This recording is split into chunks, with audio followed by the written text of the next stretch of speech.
কেউ যদি জোড়া অন্তর ভেঙে দেয় সে তো বিনা হিসাবে জাহান্নামে যাবে। সেজন্য আমি ভাবছি আমি কখনো আমার নিজের অজান্তে কারো মন ভাঙলাম কিনা, এই ভয়টা আমি পাচ্ছি।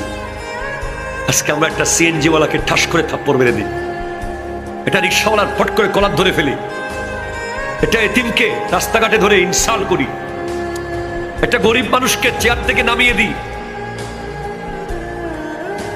একটা ফকিরকে অপমান করি, অপদস্থ করে কথা বলি।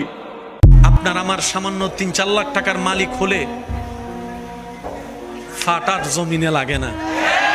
কোন রকম একটা যদি প্রাইভেট কার নিতে পারি, আত্মীয় স্বজনকে আর চেনা যায় না। শরীরে যদি একটা কোট প্যান্ট টাই পরতে পারি, তাহলে সেই এলাকার চাচি নানিকে দাম দেওয়ার টাইম থাকে না।